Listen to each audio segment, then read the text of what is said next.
Di sebuah kampung kecil yang dikelilingi sawah dan kebun singkong, ada satu rumah tua di ujung jalan tanah. Rumah itu selalu terlihat hidup di siang hari, catnya baru. Motornya berganti tiap beberapa bulan. Dan pemiliknya tak pernah terlihat bekerja kemana-mana. Pemilik rumah itu bernama Pak Rasmadi. Orang kampung heran.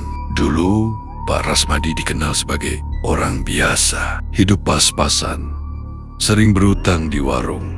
Dan istrinya sakit-sakitan. Tapi sejak satu malam hujan deras 5 tahun lalu, hidupnya berubah drastis. Uang seperti tak pernah habis. Awalnya, warga mengira dia dapat warisan. Tapi, kejanggalan mulai terasa. Setiap menjelang maghrib, rumah Pak Rasmadi selalu tertutup rapat.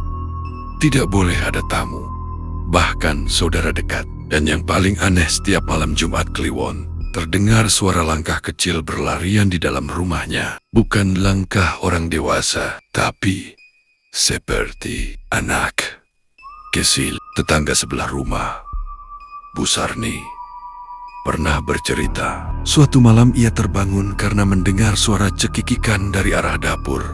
Ia mengintip lewat celah jendela. Di bawah lampu minyak yang redup, ia melihat sesosok kecil, botak, telanjang, dengan mata hitam besar, sedang menyeret kantong uang logam. Bu Sarni jatuh sakit 3 hari setelah kejadian itu. Sejak saat itu, desas-desus pesugihan tuyul mulai menyebar. Konon, Pak Rasmadi pernah mendatangi seorang dukun tua di hutan bambu. Ia melakukan perjanjian, diberi tuyul untuk mencuri uang.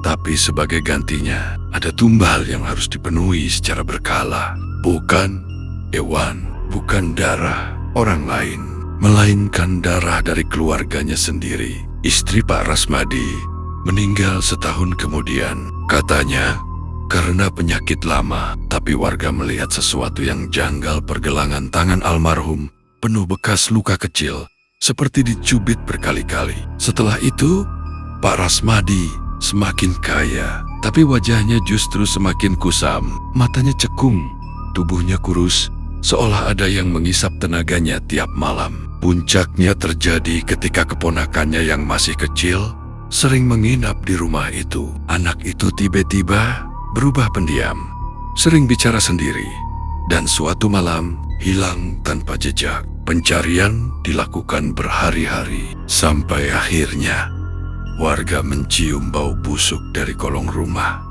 Pak Rasmadi. Saat dibongkar, ditemukan kain kafan kecil dan tanah basah yang masih baru. Pak Rasmadi menghilang malam itu juga. Rumahnya kini kosong. Tapi anehnya, setiap ada warga yang nekat mendekat, terdengar suara langkah kecil berlari di lantai kayu, disertai cekikikan pelan. Dan kata orang tua kampung, tuyul yang tadi beri tumbal akan menagih sendiri.